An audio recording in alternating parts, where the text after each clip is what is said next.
आज के इस कार्यक्रम के मुख्य अतिथि भारत सरकार के लोकप्रिय मंत्री और हम सबके मित्र माननीय श्री नितिन गडकरी जी,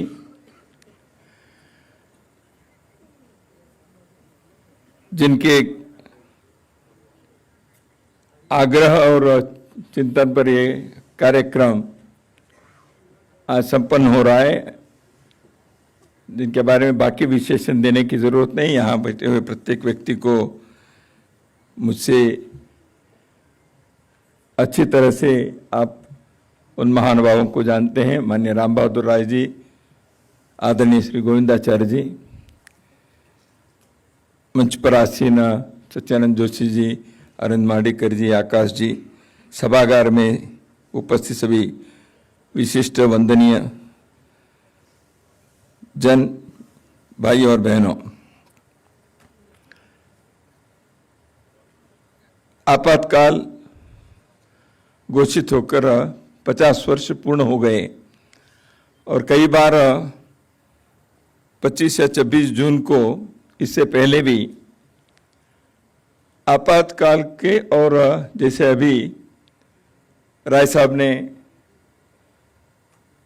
जिन विषयों के बारे में बताया उनमें से कई बिंदुओं को लेकर, यानी इमरजेंसी के सच क्या है, यथार्थ क्या है, उसका क्या उसके पीछे का उद्देश्य था, कैसे अंत हुआ, इसके बारे में कई बार कार्यक्रम हुए हैं। लेकिन अभी सारे ये जो इमरजेंसी का पर्व रहा, कालखंड रहा, उसके पश्चात 2 पीढ़ी हो गई। 50 साल यानी 2 पीढ़ी। इसलिए वर्तमान पीढ़ी को स्वाभाविक ही है, उनको मालूम नहीं है, वो उनके कोई अपराध नहीं है उसमें, उनको बताने वाले काम भी कितने हुआ।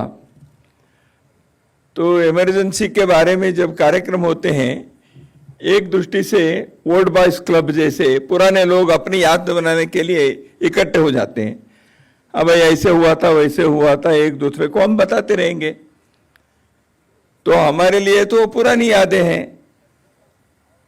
अलमनी एसोसिएशन बनाकर इमरजेंसी के मनाना, ये कोई इमरजेंसी को बारे में अगली पीढ़ी को बताने के तरीके नहीं हो सकते। वर्तमान पीढ़ी को बताने के लिए क्या हमारी योजना है, ये होनी चाहिए।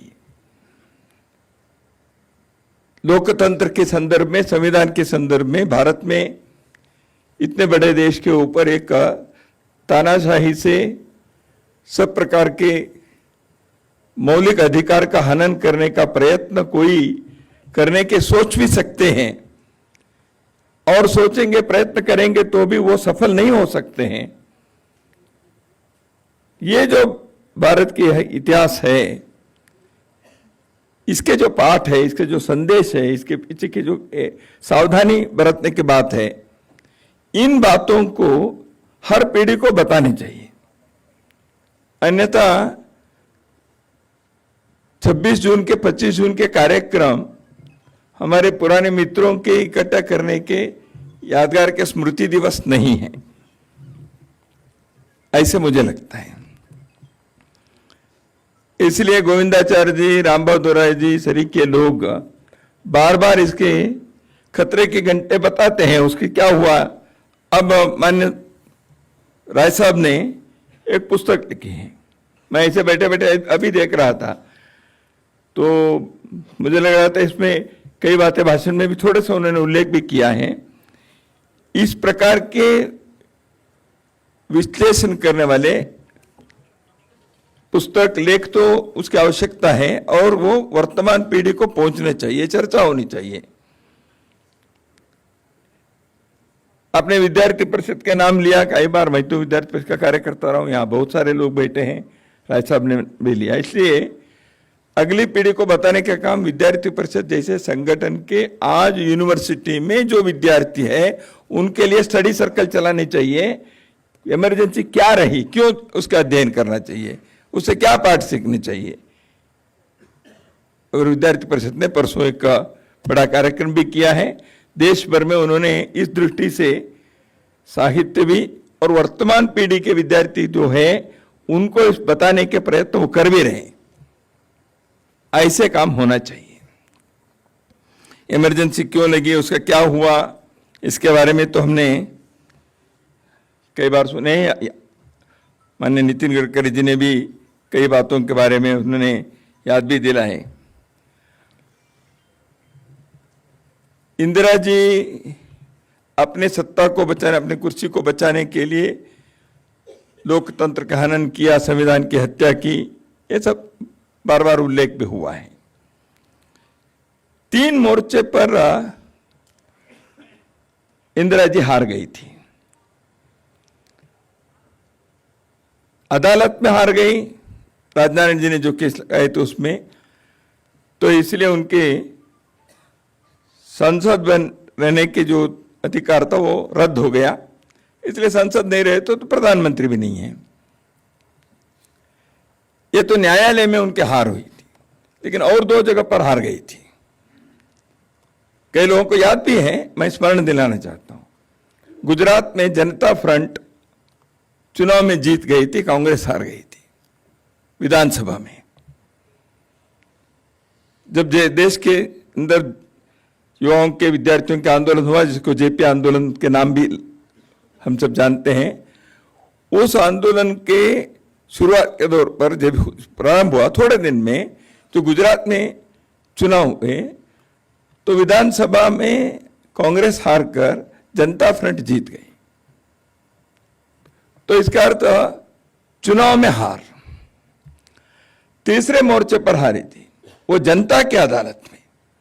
देश भर में जो एक आंदोलन, पहले गुजरात में, बाद में बिहार में, जो युवाओं ने आंदोलन शुरू किया था, गुजरात की जीत हमारी है, अब बिहार की बारी है, यह हम नारे लगाते थे। हम नारे लगाते थे, जो भावी इतिहास हमारा है, संघर्ष हमारा नारा है, भावी इतिहास हमारा है। तो ये जो विद्यार्थियों ने भ्रष्टाचार के खिलाफ, महंगाई के विरोध में, रोजगार, बेरोजगारी के विरोध में, शिक्षा पद्धति को बदलने की मांग लेकर, और बाद में 5वां एक विषय जुड़ गया, वो था चुनावी पद्धति को भी बदलने चाहिए, इलेक्टोरल रिफॉर्म।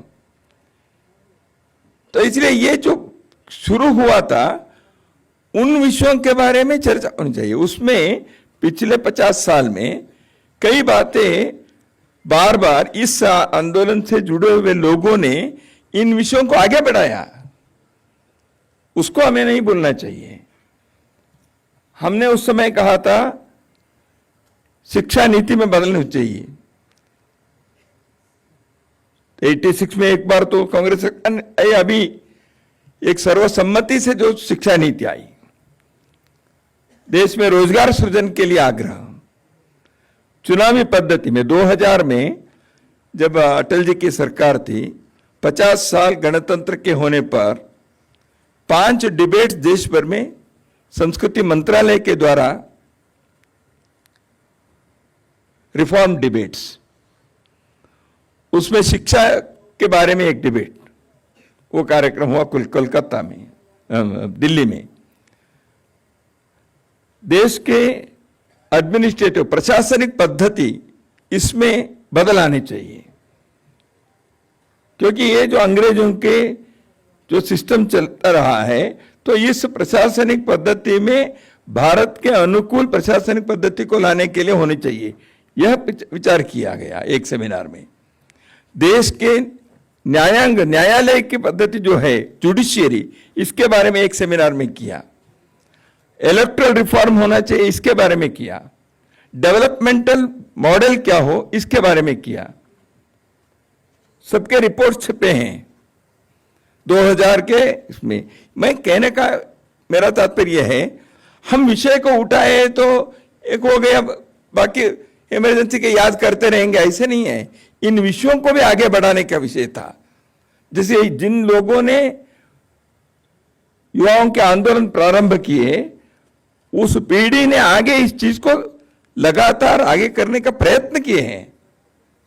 हमने देश के इन विषयों को भूलकर केवल इमरजेंसी के जाप कर रहे हैं, ऐसा नहीं है। इसको भी अपने को ध्यान में रखना चाहिए। संयोग है कि आज के यह कार्यक्रम संविधान के और लोकतंत्र के रक्षा के बारे में संकल्प लेने वाले यह अवसर है, तो इसलिए ऐसे कार्यक्रम डॉक्टर बाबा साहेब अम्बेडकर के नाम जिस भवन पर है दिल्ली में, उस भवन में हो रहा है। लेकिन आयरनी यह है, आयोजकों में एक Indira Gandhi national centre for arts भी है।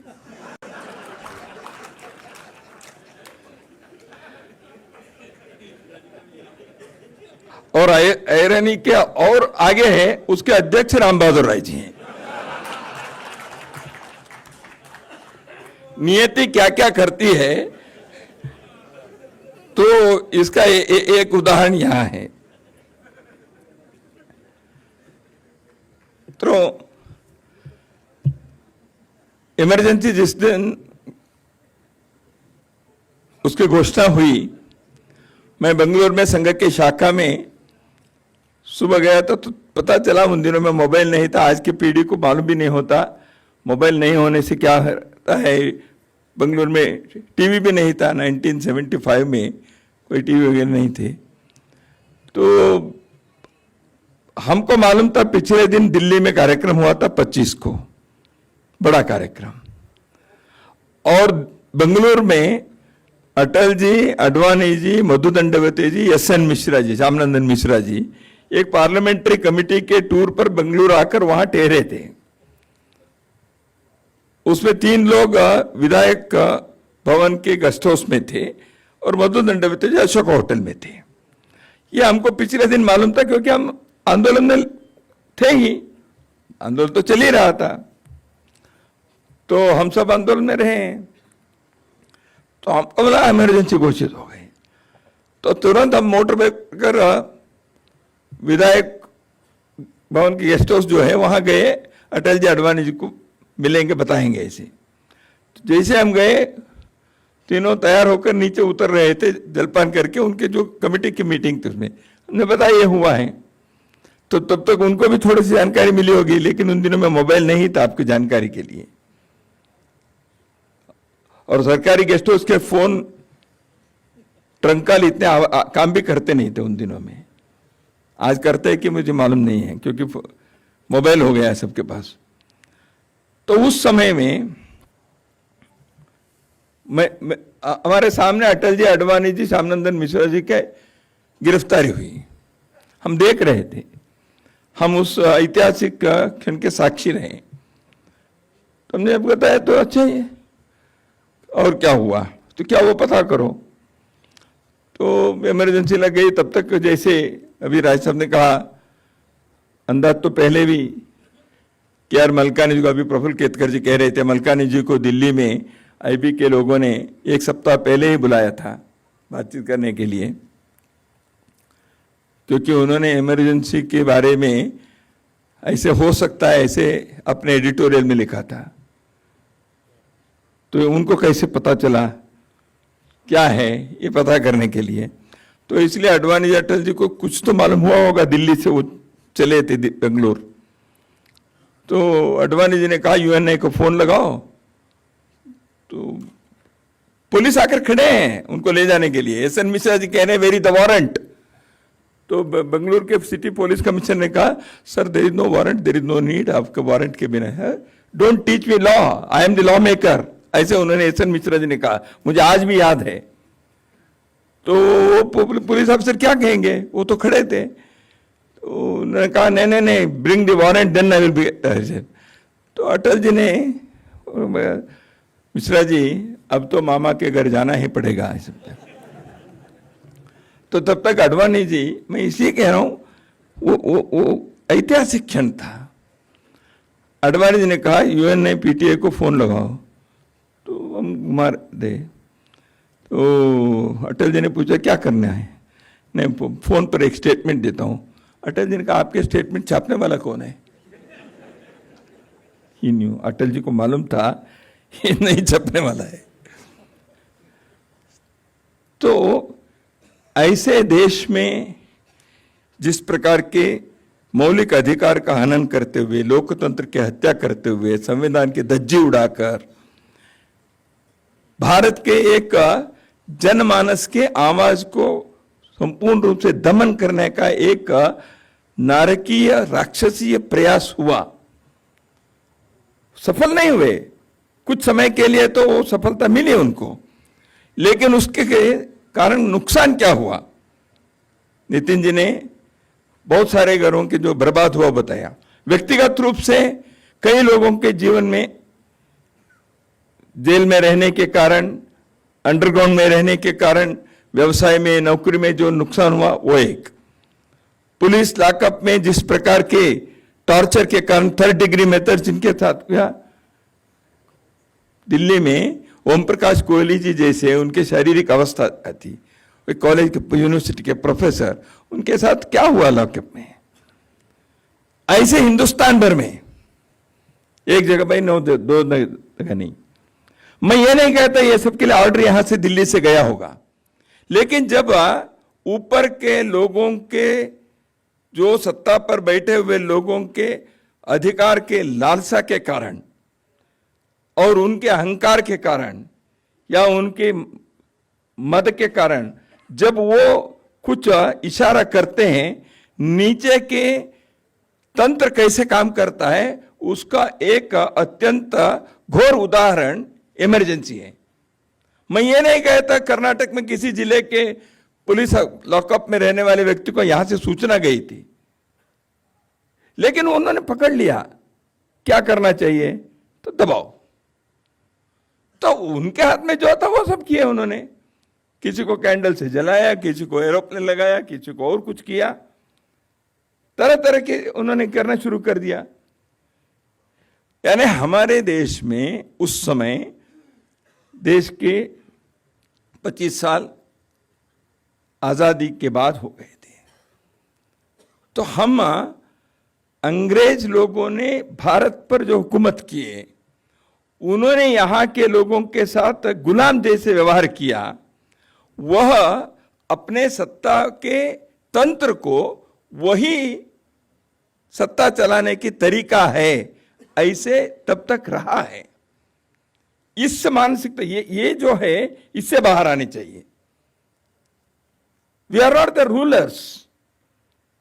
अंग्रेजों ने यहां देश के ऊपर उन्हें हुकूमत करके यहां के लोगों को सेवक माना, वो मालक जैसे रहे, दमनकारी रहा। वो भारत स्वतंत्र होने के बाद भी हमारे प्रशासनिक व्यवस्था के लोगों को, यहाँ के सामान्य व्यक्ति जो टैक्स पेयर है, यहाँ के जो मतदाता है, वह उनके ऊपर हम हुकूमत कर रहे हैं। They are the subjects and we are the rulers. ये जो मानसिकता है, इसके खिलाफ आवाज उठनी चाहिए, इसके खिलाफ आंदोलन होना चाहिए। इसलिए वो हुआ था। तो इसलिए ये एक ये जो साइकोलॉजी होती है, उस दृष्टि से अगली पीढ़ी को बताना, क्या क्या बताना है। एक व्यक्ति ने ऐसे संविधान की हत्या की, केवल इंदिरा जी के बारे में केवल बताना नहीं है, बताना है ये मानसिकता क्या है, और बताना है एक पार्टी कैसे एक व्यक्ति के लोकतंत्र में दल के लोग अपने स्वातंत्र खोकर, दल के अंदर स्वातंत्र नहीं है, देश के स्वातंत्र के बारे में, देश के लोकतंत्र के बारे में उनके मन के अंदर कोई संवेदना नहीं है, ऐसे कोई दल इतने बड़े देश के ऊपर राज करना चाहता है, ये बताने की बात है। जब देश में ऐसे चला, उस समय यहां के न्यायांग के, अदालत के, जुडिशियरी के, और मुझे क्षमा करिए पत्रकार दुनिया के भी, सभी लोगों ने नहीं किया। धर्मवीर भारती, कमलेश्वर वैद्य, एडी गोरवाल, के.आर. मलकानी जी, मंकेकर जी, बहुत सारे ऐसे हैं जो इसके विरुद्ध में आवाज उठाए। लेकिन कई लोगों ने कैसे किया, इसलिए अडवाणी जी को कहना पड़ेगा ना, when you are only asked to bend you crawled. ये क्यों कहना पड़ा? इस देश के कॉन्शंस को, यहाँ के लोगों के चेतना को जो जागृत रखना, उसको लोकतंत्र के पूरक बनाकर रखना, लोकतंत्र के रक्षक के नाते उनको करने के काम किसका होता है? स्वतंत्र पत्रकार जगत और एक स्वतंत्र स्वायत्त न्याय व्यवस्था। वो दोनों अधिकार के लालसा में, सत्ता के मद में डूबे हुए लोगों के सामने झुक गए। यह पाठ अपनी अगली पीढ़ी को बताना चाहिए, इसे नहीं करना चाहिए। इसलिए कौन से पाठ अपने को इमरजेंसी से, इन चीजों से सीखने चाहिए, तो यह भी सोचने का काम है, ऐसे मुझे लगता है। कुल मिलाकर इमरजेंसी 50 साल पहले रही, एक दृष्टि से भारत के लोक और यहाँ के लोकतंत्र दोनों के लिए एक परीक्षा थी। यहां कहते हैं कि कई बार इतिहास में पढ़ते हैं, विंस्टन चर्चिल ने शायद कहा था, हम तो सुनते हैं पढ़ते हैं, तो भारत को आज़ादी देना है तो नहीं, वो दे डोंट डिजर्व इट। क्यों? तो वो बात में ऐसे है वैसे है, उनको ये फ्रीडम, डेमोक्रेसी, इसके लिए वो इतने मैच्योर्ड नहीं है भारत के लोग, ऐसे विंस्टन चर्चिल ने कहा था, ऐसे हम सुनते हैं। तो इसलिए एक परीक्षा थी, हम डिजर्व करते हैं कि नहीं करते। हम देखें तो देश 50 में गणतंत्र बना, 75 में इमरजेंसी लगी, 25 साल हुए थे। इस देश के सामने लोकतंत्र के, संविधान के संदर्भ में एक परीक्षा का काल आया। यहाँ के सत्ता पर बैठे हुए लोग कैसे व्यवहार करते हैं, यहाँ के सामाजिक संस्थाएं कैसे काम करती हैं, यहाँ के सामान्य जन कैसे लोकतंत्र के रक्षक बन सकते हैं कि नहीं बन सकते हैं।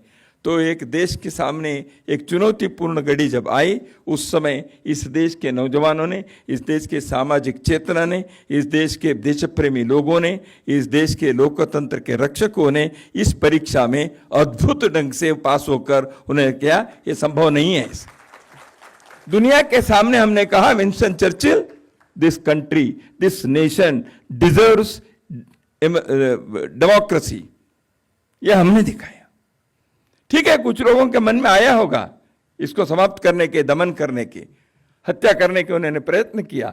जैसे अभी राय साहब ने कहा, उस फांसी के खंभे से उठाने का काम इस देश के लोगों ने किया, बलिदान दिए, कष्ट सहन किया, चुनौती को स्वीकारा, जिंदगी बर्बाद हुई। लेकिन इस सब होने के बाद भी उन सब के लिए एक मौलिक चीज, देश के लोकतंत्र, देश के जनता की आवाज, इसको बचाने के काम हम कर सकते हैं, यह हमने दुनिया के सामने रखा।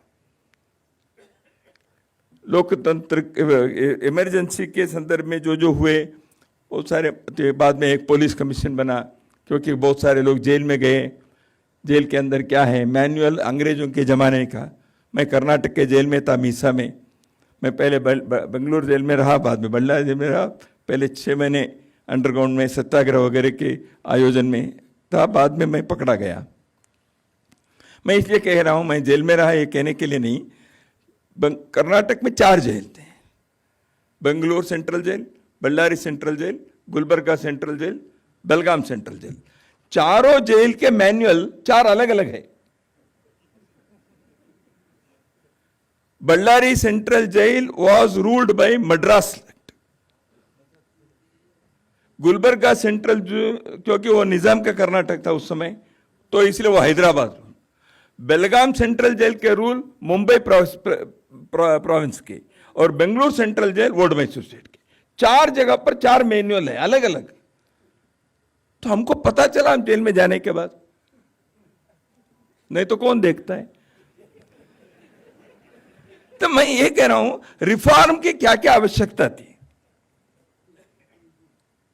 तो इसलिए बाद में एक पुलिस कमीशन का, धर्मवीर जी उसके प्रमुख बने। वो पुलिस कमीशन ने कुछ रिपोर्ट्स भी दिए। तो इसलिए रिफॉर्म हर जगह पर जो होना चाहिए, जेल से लेकर पुलिस से लेकर, या स्वतंत्रता की चेतना बनाए रखने के पत्रकार जगत या न्यायालय क्षेत्र या सामाजिक संगठनों के दायित्व या राजनीतिक दलों के जवाबदेही, ये सारे चीजों के चर्चा इस परिप्रेक्ष्य में, क्योंकि देश के सामने, दुनिया के सामने तो भारत ये डिजर्व करता है, हमने दिखाया, देश के अंदर भी हमें आत्मनिरीक्षण करने के लिए ऐसे क्यों हुआ। दूसरा है, ऐसे करने वाले लोगों के आज संविधान को प्रति लेकर घूम रहे हैं, तो उनको बताना पड़ेगा भाई आज तक आपने इसके बारे में हिंदुस्तान के लोगों के सामने क्षमा नहीं मांगी, माफी नहीं मांगी है, मांगना पड़ेगा उनको। क्यों नहीं मांगते? आपने 1 लाख से अधिक लोगों को जेल में डाला, 250 से अधिक पत्रकारों को उनको जेल में रखा, मौलिक अधिकारों का आपने हनन किया, 60 लाख भारत के लोगों को उनके स्टेरिलाइजेशन करने के लिए उनको मजबूर करके किया। इसी दिल्ली में क्या हुआ हम सब जानते हैं। जुडिशरी की स्वतंत्रता को आपने समाप्त कर दिए। ये सारे करने वाले लोग देश के सामने माफी मांगी है भाई। आपने पूर्वजों ने किया तो पूर्वजों के नाम से माफी मांगी है, हमको क्या। और एक बात, इस आपातकाल के दौरान भारत के संविधान के प्रस्तावना में, प्रियम्बल में 2 शब्द जोड़े गए हैं। राय साहब, आप इस विषय के बारे में कभी बोलेंगे या लिखे तो मुझे मालूम नहीं है, देखता हूं। 2 शब्द जोड़े हैं। हम सब लोगों को मालूम है सेक्युलरिज्म और सोशलिज्म के, वो प्रस्तावना में नहीं थे, पहले प्रियम्बल में नहीं थे। उन 2 शब्दों को जोड़ा है। प्रियम्बल शाश्वत रूप से है। क्या सोशलिज्म के विचार आइडियोलॉजी के नाते क्या शाश्वत है भारत के लिए? सेक्युलरिज्म का शब्द भारत संविधान में नहीं था, प्रस्तावना में जोड़ा है। विचार में होंगे सेक्युलरिज्म के, बाकी गवर्नमेंट पॉलिसीज में है, स्टेट पॉलिसी में है, वो अलग बात है। तो इन 2 शब्दों को प्रस्तावना में जोड़ा। बाद में इसको निकालने के प्रयत्न हुआ नहीं है। चर्चा हुई, दोनों प्रकार के आर्गुमेंट्स हुए, तो क्या वो रहनी चाहिए प्रस्तावना में? ये विचार होना चाहिए। क्योंकि मैं जानता हूं संविधान के निर्माता डॉक्टर बाबा साहेब अंबेडकर जी के नाम जिस भवन पर है, उसमें मैं खड़े होकर बता रहा हूं, ये बाबा साहेब अंबेडकर ने जो संविधान बनाया था उस के प्रस्तावना में ये 2 शब्द नहीं थे। तो इसके उद्देश्य क्या है, विचार किया जाए। इसलिए अब संविधान के बारे में चर्चा कहते ही बाबा साहेब अंबेडकर जी के बारे में नहीं है, ऐसे विषय भी है ना। वो बाबा साहेब अंबेडकर ने नहीं बनाया। इमरजेंसी में जब देश के मौलिक अधिकार नहीं थे, देश के संसद नहीं था, न्यायांग पंगु बन गया था, उस समय आपने इसको जोड़ दिया। तो इसलिए ऐसे कई बातें आज भी समीक्षा करने के लिए हैं, ऐसे मैं मानता हूं। कुछ पाठ है इमरजेंसी के, वो मैंने उल्लेख किया। कुछ यादें हैं इमरजेंसी के। देखिए, संघर्ष में भी विनोदी बातें होती हैं, संघर्ष में भी कुछ पाठ सीखते हैं। संघर्ष में, युद्ध के काल में अपनी ताकत क्या है ये भी ध्यान में आता है, जिसके बारे में मुझे उल्लेख करना नहीं है। राय साहब ने कहा जो हायरार्की के इसमें हॉरिजॉन्टल के संघ के व्यवस्था के बारे में, मैं बेंगलुरु जेल में था, यादवराव जी जोशी वहाँ मिसा में थे, हम भी साथ में थे।